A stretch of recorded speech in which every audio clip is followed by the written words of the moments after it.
Yeah, so a little bit about the CUSP Grand Challenge Initiative CUSP history and its relevance to Svalbard studies. So I used to work at the University of Oslo, and now I'm at the University Center in Svalbard and managing director of UNIS. So very little time for research. But what is CUSP? And CUSP is an energy channel that coupled the solar wind down to the Earth atmosphere. You can see the red arrows here that we have a CUSP region where solar wind connects to the upper polar atmosphere in the northern hemisphere and in the southern hemisphere. And where I'm sitting now in Longyearbyen and Svalbard, we are under the CUSP at daytime, and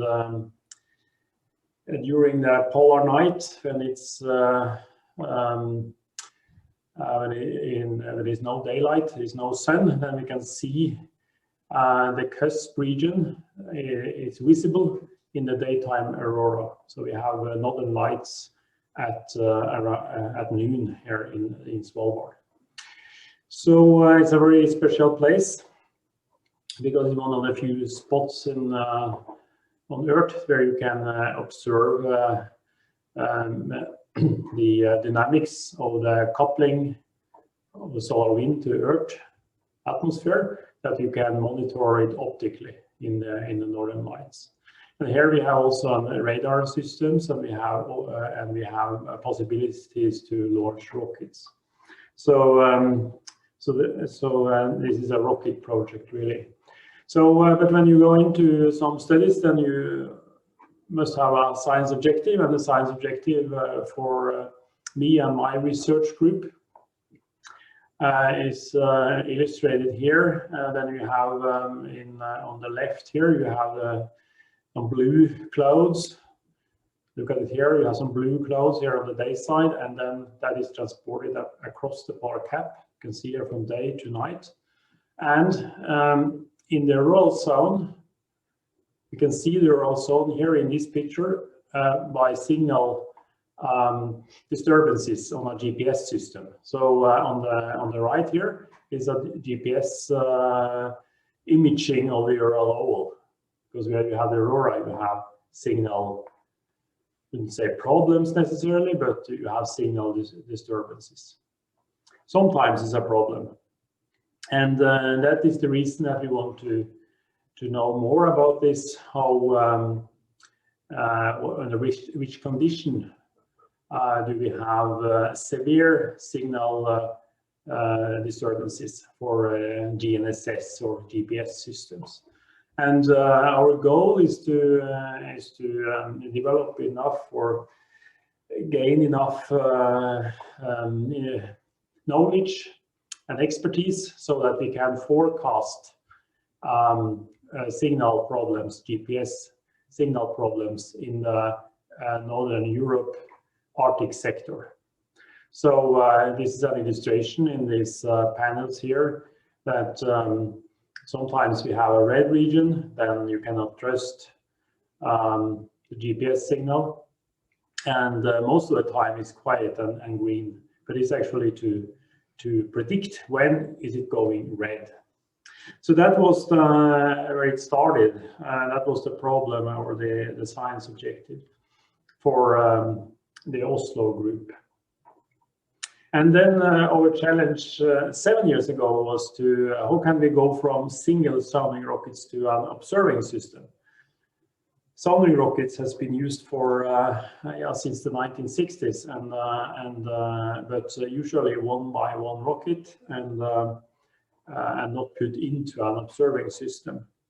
So then we say, well, actually we have grand challenge questions, and then we need to have to try another approach than to think in terms of individual rockets or any instrument. Actually, we need to develop an observing system, and how can we actually get rockets into and be an interesting into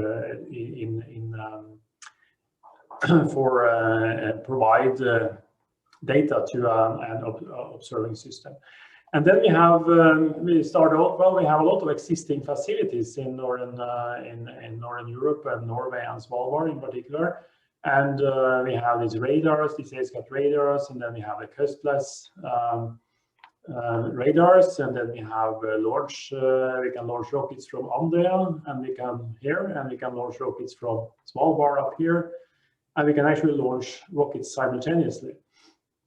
And then we have the Kjell Henriksen Observatory, which is the world's biggest aurora observatory, and that's because of the location right underneath the cusp.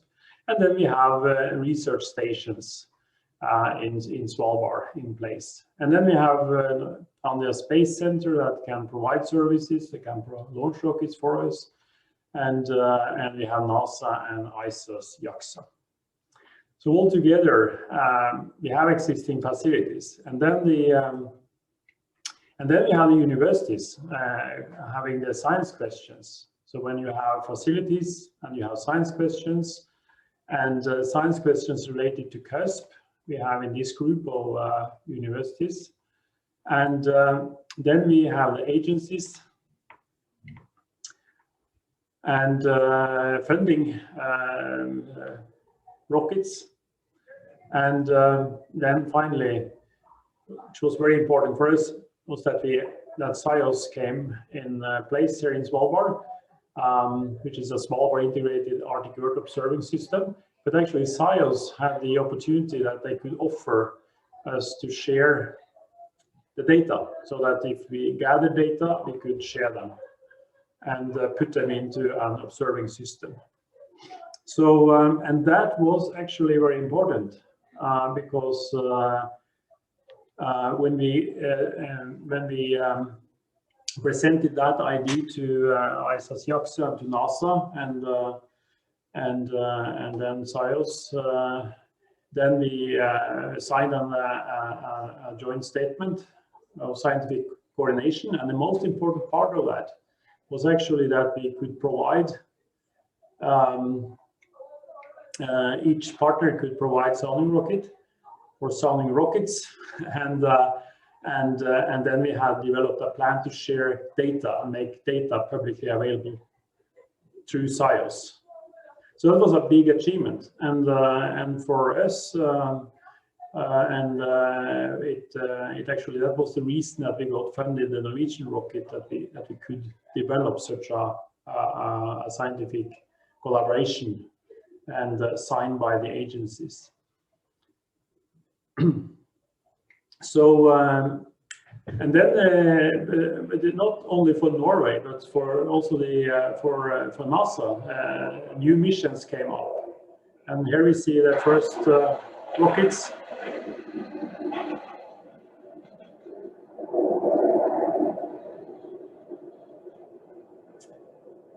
So we went from a single rocket to many rockets. And not all of them have been launched yet, and they are delayed now due to COVID-19. But you see the smiling faces here. They are the successful rockets, and the red one, it's the Norwegian rocket that was not so successful.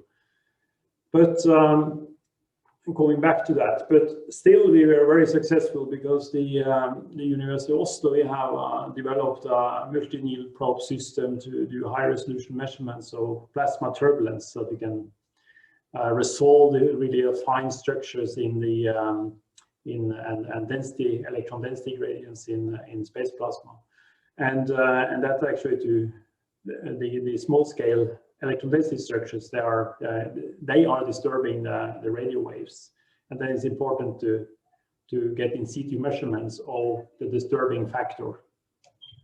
So, and we got during that we took the initiative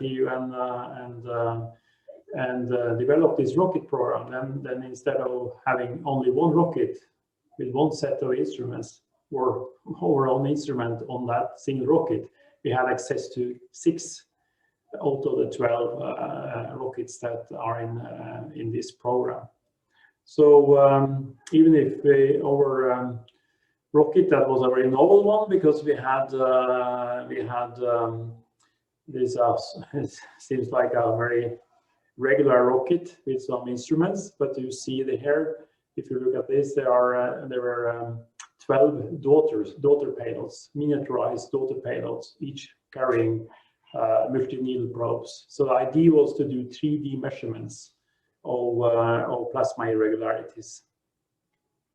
But the reason that we failed was that the rocket did a complete D-spin, and therefore the booms and the daughter payloads, they did not spin out. So that was very unfortunate. But we still have a lot of data, because we put the stage for to develop this SIOS Grand Challenge Initiative Cusp database, which are now under construction. And so we are developing a multi-scale atmosphere observing system. And in order to share the data in an efficient manner, then we have agreed on that we put data in NetCDF or CDF, common data format. So, so the idea is actually to make them metadata and publish them and make them searchable, and that they can be used by as many scientists as possible. So, and here is the parameters, and I think there are Anders maybe talk more about that later. But here we have a table showing the different missions on which parameter they measure, and then we are going to make all this data available in the through the SIOS data management system. So I would say that during this project we have been pioneering a multi-scale Cusp atmosphere observing system, standardized data in SI units, and that we bridge Svalbard observations into a global Earth observing system. So this will be very useful also, that we have in this database. There will also be ground-based data with optical data and radar data, and this if we continue to stream data into this system from the ground, this will be also very useful for to combine satellite data with ground-based data. The ground-based data are routine measurements, and here demonstrated how we do the sounding rockets. But then you have also quite regular satellite passes over here, and we see that there are new, actually, in the team. We have been working in a rocket team. There are now coming multi-satellite missions to do Cusp observations. So we hope that this will be used, that this data center will be used, and that more data is put and become available in this database. So thank you very much. Hi, I'm Doug Rowland from NASA Goddard Space Flight Center, and I'm very happy to be here today. I'm just going to be reporting on some work that we did with Jøran and Andres and others at Oslo and UNIS, and also a lot of international collaborators. We have Canadian scientists involved in our team, and many from the US as well. And so we're very excited to report on the science results of our Visions 2 mission. Visions 2 was a part of the Grand Challenge Initiative, and we were very happy to have a successful launch from Ny-Ålesund in December 2018. And I'll just proceed. This is a very nice shot for those of you who have been to Ny-Ålesund. There's always just lovely phenomena in the sky. This was a picture taken by my colleagues Jøran and Miles Hatfield, just of the Cusp aurora. You can see those dancing lights there with the very small structures. That's sort of typical of the Cusp features there. When you have, it's just a little different phenomena than you might see when you're at midnight or in the nighttime aurora. So our talk is, our mission, Visions 2, was about atmospheric escape. As Jøran mentioned, the Grand Challenge was a broad set of science topics. You can study a lot of different things with these upper atmospheric phenomena and linkages to the magnetosphere, the Earth's magnetosphere. There are a lot of different topics, and our topic is also shared by, I think, Professor Saito, who I saw on the participant list, they're also going to do another rocket in the Grand Challenge with a similar science topic. And the beauty of the Grand Challenge is then we can compare and contrast. Presumably our data will be under different conditions. And since we don't have, this is an observational science, we don't have knobs that we can change to adjust the experimental parameters. We almost have to take multiple observations under different conditions and try to use those results to understand the general phenomena going on. So having these multiple rockets and being able to cross compare, I mean, I haven't looked in detail at the Trice and Caper data sets, but I will be almost certain that they also see signs of atmospheric escape similar to what we're studying. Our instrumentation is specialized to study that phenomena, but they probably also have some interesting data sets in that same arena.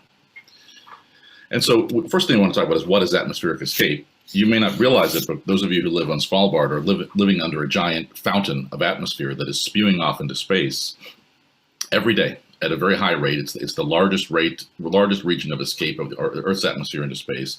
This is atmosphere that is achieving gravitational escape energy, and it is flowing out into very high altitudes. And it's that atmosphere is observed at geosynchronous orbit and beyond. And it's one of the great surprises of the space age, that the Earth is such a copious source of plasma. In the early days of the space age, the theory, once Eugene Parker came up with the theory of the solar wind, and it was recognized that the sun was emitting this hydrogen and helium ions, the thought was that the magnetic field, the magnetic region around Earth, will be populated entirely by solar wind ions. And the Earth's atmosphere, which is very cold, it's maybe a few hundred Kelvin to a few thousand Kelvin, that the molecules typically, and the ions typically do not have enough gravitational energy to overcome gravitation. So in the 1960s and 70s, the first observations of singly ionized oxygen were made at high altitude.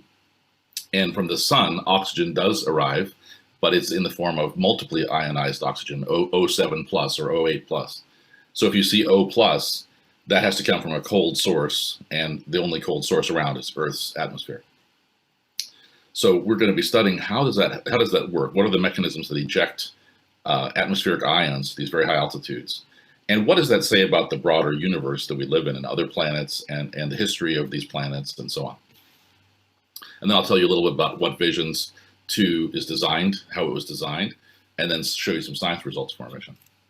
And these results are all definitely the product of a large team. They're not my results alone, working with Andres, Jøran, Francesca Di Mare, Toru Takahashi, and others there, as well as Chelmar Oksavik at UNIS and others on the team, or Bergen, sorry. So this is a picture from the MAVEN mission, NASA's MAVEN mission to Mars, which is another mission whose main goal is studying atmospheric escape, except studying it on Mars. Mars now has a very thin atmosphere and not obvious signs of liquid water on the surface currently, although we know there was liquid water in the past and a dense atmosphere on Mars. And so the MAVEN mission is studying what are the mechanisms over time by which Mars may have lost that once dense atmosphere. The main differences between Mars and Earth is that Mars has no planetary magnetic field on a large scale, and it's also much smaller than Earth. That, combined with its larger distance from the sun, puts it in a slightly different regime in terms of these planetary interactions and evolution. But what you can see is the atmosphere of Mars is bathed in the solar wind. The solar wind is streaming out from the sun at hundreds of kilometers per second. And when that interacts with the Martian atmosphere, you get a shock wave, and then ultimately the interaction tends to have these streaming ions being picked up and energized and kicked way out of the Martian atmosphere and into space. And over time, it is thought that that process is a major contributor, along with surface chemistry and other aspects, that led to the dissolution of the once dense Martian atmosphere. So this is a simulation based on the MAVEN data that shows the current state of interaction, and then they can work backwards to try to understand the Martian evolution over time. So these atmospheric escape processes behave differently on other planets, but studying them here at Earth in sort of a natural laboratory, it's a lot cheaper to come to Svalbard and do many experiments than it is to go to Mars and do an experiment. And so we need to do both, really. We need to understand both planets, but we can do many experiments in Svalbard, for example. So this is just a picture of why we do this. And you might ask, well, how do those ions get to these high altitudes. The typical energy is 0.1 electron volts, about 1,000 Kelvin. It could be as high as 0.5 electron volts. But for oxygen, O+, to escape gravity, it needs to be about 10 electron volts. So just to get out to gravitational escape and leave the atmosphere, you need about a factor of 100 energization over the cold background plasma. And in fact, it's observed at many times that. We sometimes see it at tens of keV, tens of thousands of eV. So it's undergoing, 5 or 6 orders of magnitude energization at times as it goes through these various processes. And in the bottom, you can sort of see what the picture is. Essentially, energy is coming in the, Andres mentioned the cusp, and Jøran mentioned the cusp is this region where solar wind energy can enter the atmosphere directly. It can sort of pass through this weak spot or this funnel in the magnetic field. That energy propagates down, some of it in the form of electrons being energized and shot into our atmosphere. Then there are many multi-step processes that happen down at this bottom layer, and it's sort of about 400 kilometers, 300 kilometers and above. And then those multi-step processes lead towards this heating. And that multi-step process continue as you go even higher altitudes, thousands of kilometers, well above our rocket altitudes. Those processes continue and get you past that sort of 10 eV up to those many tens, hundreds, thousands of eV. We're going to be studying that first step in the chain. How do you get that first bit of energy to get them to gravitational escape from 0.1 to 10 eV? Other missions will have studied the 10 eV to thousands of EVs interactions, which are predominantly at high altitude and are predominantly interactions between plasma waves and electric fields and the ions themselves. So this is sort of the picture, is that we have this multi-step process. There are different phenomena that can do this heating. You can have sort of resistive frictional heating that energizes the bulk of the distribution. You can have electron heating that preferentially kind of pulls the ions out in a cold beam. And you can have stochastic heating or even resonant heating from different waves that have different coherence, different wavelength, different amplitude. As the electric field in those waves oscillates and pushes the ions, it can sometimes form a resonant interaction where it can keep energizing those ions and getting them more and more energy. So observations of plasma waves, of ion motion and frictional heating, and of electron distributions, temperature and density and energy spectra are all needed in order to understand this problem. Just want to zoom out a little bit more. We talked about Mars, and these same effects work at Venus and other planets in our solar system. Ion outflow has been observed at Jupiter, for example, by the Juno mission, Saturn, and so on. But it happens elsewhere, we think, we believe. And so this is a great graphic from a colleague of mine, Catherine Garcia Sage, who has studied what might happen if you had an exoplanet in the habitable zone of another star. And so if you're familiar with the Goldilocks zone, it's sort of this region between the red and orange curves where a planet is at the right distance from its star to have liquid water on its surface. And so the focus has been, if we want to look for signs of life or evolution of other Earth-like planets, we might wish to look in that region, look at a star. If it's a bright star, we look further away. If it's a dim star, like a red dwarf, we look closer in. And wherever that temperature is, that we can have liquid water on the surface, we say, okay, that's a good place to look for life. It turns out that if you take atmospheric evolution into account, that may be further limiting, because what happens is you have not just the temperature on the surface of the planet, but also considerations like whether it has a magnetic field or not, what its mass may be, and then also the ultraviolet radiation from the star. So as an example, Katie took the Proxima Centauri b exoplanet. It's the nearest exoplanet, and it's near a red dwarf, but it's thought to be in the habitable zone around its star. That planet is subjected to a very intense extreme ultraviolet radiation from its star, much stronger than our star would produce because of the characteristics of the stellar dynamics. When you do that and take that into account, her model predicts that Proxima Centauri b may have lost all of its atmosphere within the first billion years of its existence. So this is a long-scale process, but a billion years is very short when you compare it to the amount of time that these planets have existed and how long it might take life to evolve. So just want to give you the picture that this atmospheric escape problem, while it sounds a little bit esoteric, it's local, it's right over your heads, but it also affects everything in the universe, all the other planets we want to study.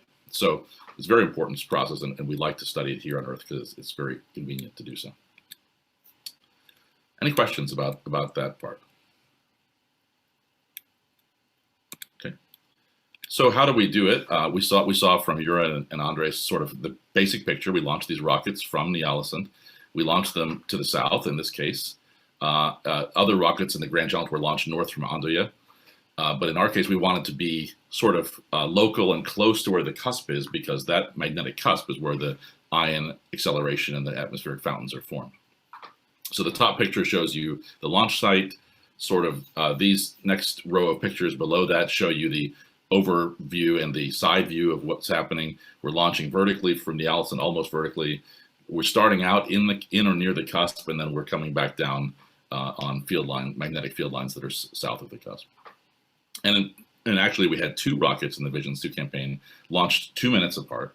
And the reason is we have different kinds of measurements. One set of measurements wants to have a steady, stabilized camera to study the aurora, because the aurora are a proxy for energy coming in and causing this ion heating and acceleration. So it's kind of like a steady cam, like you'd have in a film. And it sits there and it's stabilized, and it hovers and watches that auroral outflow with a very steady platform. Then 2 minutes later, we launched the other rocket, which is spinning. So it wouldn't take very good pictures because it would smear the images, but it's spinning because the instruments on board need to see, they have a very narrow field of view, and they need to sweep out and see the entire sky. So we have a very narrow field of view that we sweep, and in so doing, we get a full sky picture as well. And so those 2 rockets, that's what they're designed for. They have other benefits. For example, Andres mentioned studying ionospheric instabilities.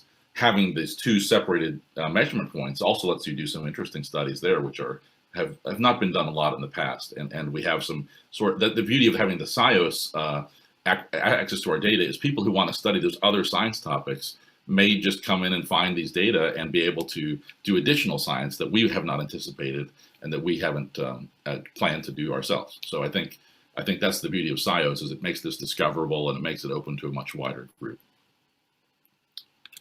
So what are the results? I don't know how much, because we have a little time. I have some data here showing, this is from Hjalmar Aksavik, Yachi Jin, and Emma Bland and Rob Pfaff, showing sort of the big picture. You know, what happened when we launched. We had Hjalmar Aksavik running the IceCat radar, and that's one of our critical observation platforms to make sure that we launch at the right time. We can see from the ground whether there are aurora there, but really to understand if the conditions are right to do this ion outflow, this atmospheric escape, you really have to have the radar. And in particular, the radar can tell you if the ionospheric escape is happening over say, Longyearbyen, or if it's happening further south where a rocket is actually traveling. So the rocket starts in the Ny-Ålesund, but by the time it's taking measurements, it's a little bit south of Longyearbyen, and then it continues south. So you want to have the radar there to kind of be able to look in different directions and say, oh yes, here it comes. The atmospheric escape, the cusp is overhead, and it's moving southward. And in fact, that's what happened on the night that we launched. We had Jøran and Hjalmar and Andres sort of watching that radar display, seeing that cusp moving southward from Ny-Ålesund south along the trajectory. And when we saw that it was going to be intercepting the trajectory of the rocket is when we decided to launch. It sounds simple, but there was a lot of work going on, especially with the 3 of them, to really understand if we were launching at the right time, because you only have one chance. If you launch at the wrong time, you have to do another experiment later. So the basic picture is this. If you look in the bottom right corner of this graphic, there's a picture of sort of the modeled convection. This is the convection pattern in the high latitude region. And the cusp is sort of this throat between these 2 convection cells that lets the plasma is coming in and flying away from the sun direction. So we're launching in the morning time, and we launch across one of these convection cells, it turns out. So when you look at the top left, that shows you other ground-based instruments, which are very important, which are the ground-based cameras, which Toru Takahashi has done a lot of work on. And this is produced by Yachi Jin, showing the red line, the red aurora, which is sort of the one that's of most interest to us. That's showing where the electrons are coming in to produce the atmospheric escape. And the green line, which is another type of electron, acceleration coming in to also drive the upper atmosphere. And so we see those, as a function of latitude and time, we see those features moving south from overhead of Ny-Ålesund to the southward direction where a rocket is actually going to launch. And so plotted on there, Jøran has put on some trajectories of the two rockets in time. And I think that's very helpful to show you kind of where we were in the big picture. And the radar data is in the top right that shows the primary feature there is the electron heating and the ion outflow. There's different panels there, but essentially the two different beams of the radar, one looking straight up over Longyearbyen and one looking south over the rocket trajectory. And what happens is the electron temperature suddenly increases. That's a result of this auroral precipitation, the electrons coming in and heating up the bulk atmosphere. And then shortly thereafter, you start to get this upflow and outflow measured by the radar. The radar can see the ions moving away from the radar, vertically away. And seeing those two characteristics tells us that there's a sort of a fountain of atmosphere being emitted over our heads and time to launch the rocket. So what does rocket data look like? You saw a lot from Jøran and Andres, but this is what our data looked like. On the left is sort of a summary plot that shows what we saw as we fly through this ballistic trajectory. This is a suborbital trajectory that goes up to in this case, 650 kilometers, 600 kilometers, and comes back down. And sort of from top to bottom, I mentioned these plasma waves that can energize the rockets. We have two different measurements of those, one in high frequency that mostly affects electrons, one in the lower frequency, the VLF band, that mostly affects ions. And then we have measurements from Jim Clemens at the Aerospace Corporation, now at University of New Hampshire, showing energetic electrons coming in and ions going out in this case. And I'll show you more detail there in a second. The bottom three panels are electric fields, which push the plasma and to tell us which way the plasma in motion is going. They also have some indications there of some wave activity that might be energizing the ions directly. And the bottom is our Langmuir probe. We actually like to use the Oslo Langmuir probe because it's much more accurate in many ways. But just for our survey plot, we show this our Langmuir probe, showing the density of the plasma, just to show a general phenomenon where we are. On the right, if we were to zoom in on the electron and ion data, energetic electron and ion data, I've highlighted with red bars, vertical bars, these different regions of time when we start to see interesting phenomena in the electron spectra and the ion spectra. But the most important is this very bottom panel. What we're doing is we're plotting, in each case, ions as a function of energy on the vertical axis and time on the horizontal axis. And the three different panels are showing ions moving in different directions. So the fourth panel from the top is showing ions going down. The fifth panel from the top is showing ions that are energized horizontally. And the bottom panel is showing ions that are going up. And what you'll notice is at the very bottom, you see a long period of about 200 seconds, 300 seconds, when ions are being energized to close to or above 10 electron volts at these in the upgoing direction. So those are the ions that we think will ultimately have enough energy to escape gravity and be further energized. And those are sort of the atmospheric fountains that we're looking at. So there's a lot more detail in here, and as you zoom in, you can see more. But this is the basic picture, is that we have these electrons in the top panels coming in, they energize, they provide a source of energy, they destabilize plasma waves, and the resulting energization kicks these ions to higher energy and ejects them into space. I'm running out of time, so let me just wrap it up briefly. More details from Jim Clemens' work, and what he's showing is now if you look in every particular moment in time, every couple of seconds throughout the flight, he's able to look at very detailed pictures of which direction the ions are coming, what their energies are. And by doing that, you can identify periods where the ions are accelerated, where they're heated, and when they start to move upwards. And one of the huge surprises of this rocket, which has since been kind of confirmed from other measurements on the Swarm spacecraft, is that we're seeing energization at very, very low altitudes, as low as 370 kilometers. That's surprising because what happens at 370 kilometers is there's a lot of neutral gas there with the ions. In fact, the neutral gas, there might be 1 million times or even more neutral atoms than there are ions. And that high density of neutrals means that the ions, when they start to get energized, they tend to collide with neutrals and lose their energy.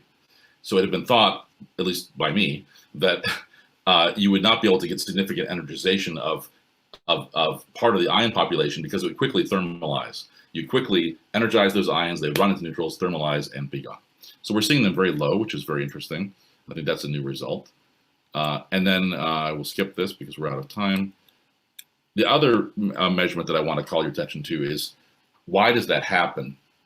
And the idea is these ions might be energized by this multi-step process, but a key process are these plasma waves in the ELF and VLF frequency bands. We, for the first time, have these two rockets that are at two different altitudes, and we can measure, for example, how much wave power there is at the two altitudes. And for the first time, we're able to do that and sort of discriminate between what might be causing the acceleration. And what we found on Visions 2 for the first time is that the VLF waves are approximately the same at both altitudes, but the ELF waves fall off dramatically with altitude. So it may be that these very first steps in the process at the lowest altitudes, at the 370 kilometers, aren't happening because of the ELF waves. They're happening because of the VLF waves. The VLF waves are much less efficient, but they are still capable of doing this. And so we're looking into how that VLF wave interaction might be able to energize these ions and get them started. So, conclusions. We have very low altitude TAI, transversely accelerated ions, as low as 370 kilometers and achieving gravitational escape energy already at those altitudes. That's very unexpected. We expected it to be much higher altitude before they achieved gravitational escape. We think that the wave activity is not really the large-scale alphanic activity.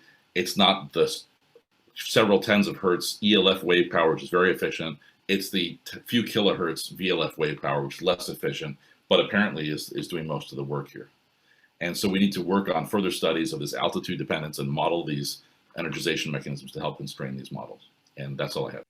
Yeah, okay. So my name is Kolbjørn Blix, and I'm going to talk about the successor of the Grand Challenge Initiative CUSP. My role in the first project, in the CUSP project, has been as the international coordinator.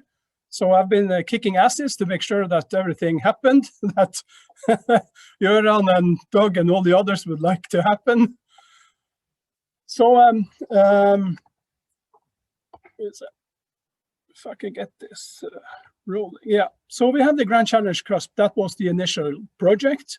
We had a student rocket that has already been mentioned by Jøran, the Grand Challenge, the G-Chaser. And now we are working with the successor called the Grand Challenge Initiative, Mesosphere, Lower Thermosphere. And we also hope to have a student rocket as a part of that one called Ghost. And I'm coming back to it. Jøran already showed this picture, but it's a very important picture because it really shows the success of this CUSP project that we started talking about in 2012. And the ball really started to roll back in 2016 when we had a meeting at NASA Goddard. And NASA headquarters said that this is something we would like to be a part of. So currently 10 out of 12 rockets have been launched. And of course, reduced risk if one rocket failed was one of the main reasons for why we created this project. And little did me or Jøran know that it was actually the Norwegian rocket that would need that aid in the end. But that's how science is. Rocketry is a tough thing to do. The reason why we could do this, the Grand Challenge Initiative, is that there is an MOU between USA and Norway called Cooperation in the Civil Uses of Outer Space. It was created and signed by Norway and US back in 2006. It was renewed in 2016 and is now running until 2026. So this is a very important basis for the kind of work that we do during these Grand Challenges. G-Chaser. Back in 2016, we asked NASA headquarters if they could fund or help fund a student rocket to be a part of this Grand Challenge Initiative CUSP. We knew that the CUSP project was going to be big. We knew that it was going to be interesting. And we knew that it was going to be equally interesting for students. So if we somehow could have a relatively large student rocket with participation both from Norway and from US and maybe from elsewhere, that would be a fantastic experience for students to be a part of, both to be sure that they actually had their instruments ready in time, the rocket ready in time, and that they could be a part of the launch campaign at Andøya. So together with the ROCSAT-X program, which is run by the Colorado Space Consortium, we managed to have the G-Chaser ready for launch in January 2019. And the picture to the left is actually showing 50 of the 100 students that took part of making this rocket. And the picture to the right is from the first integration back at Wallops in August in 2018. And the PI and the director of the Colorado Space Grant Consortium, Chris Köhler, is sitting here in the front.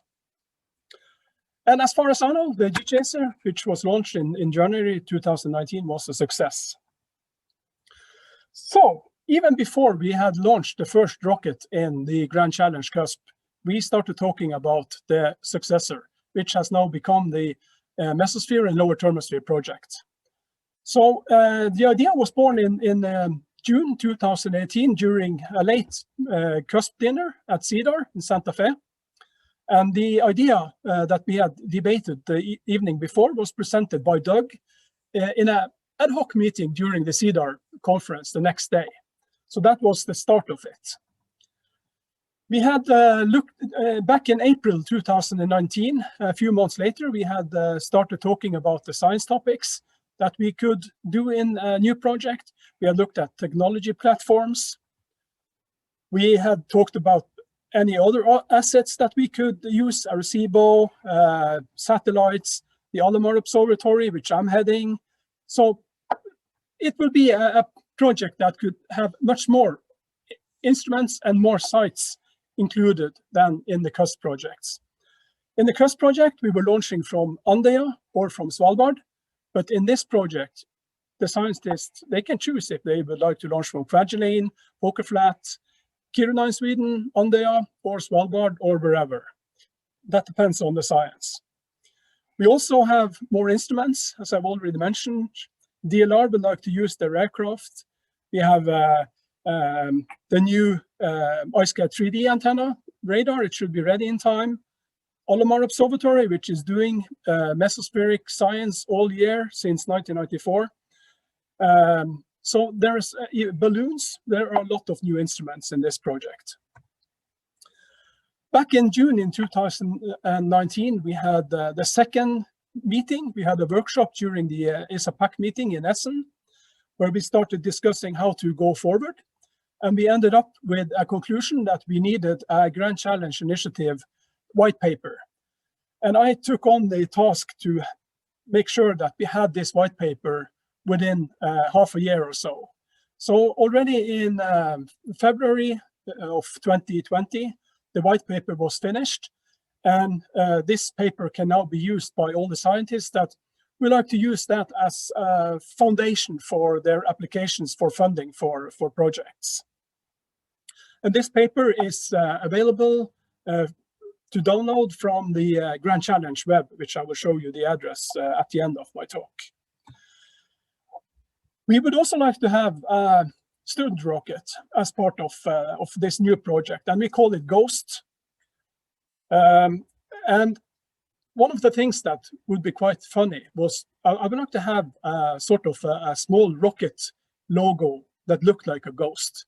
And I found this company in the US called Ghost Rocket Music. They have this logo, and they were eager to be a part of this project and said that we could use it as part of the official logo that we are going to send out to the institutions that would like to be a part of this student rocket. We have talked to NASA Wallops, and they say that they support a new student rocket. So now we have to start the process towards NASA headquarters to actually get the approval for start talking to universities in the US and Norway and all the 9 countries that are part of this project at this time.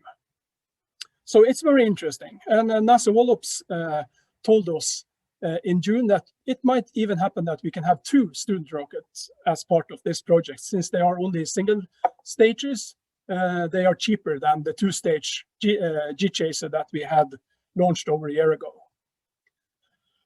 The third meeting in this project was held in June this year. We had an online workshop as part of this year's CEDAR meeting, which also was a virtual one. I think we had 26 or 27 talks, and it was a successful workshop. And the outcome of that workshop was actually 10 different sounding rocket campaigns that either are funded, will be applied for funding, or they have ideas for a campaign. So all in all, the Grand Challenge Initiative Mesosphere and Nova Thermosphere project is coming along, but I have to admit that organizing a project that is potentially bigger than the Cusp project without actually meeting people in person is a rather tough one. So I was really hoping that the COVID stuff was quietening down, but now it seems it's going in the opposite direction. So I really, I'm urging all the people that would like to be a part of this campaign to come forward and also to help making this become a reality. Yeah, thank you.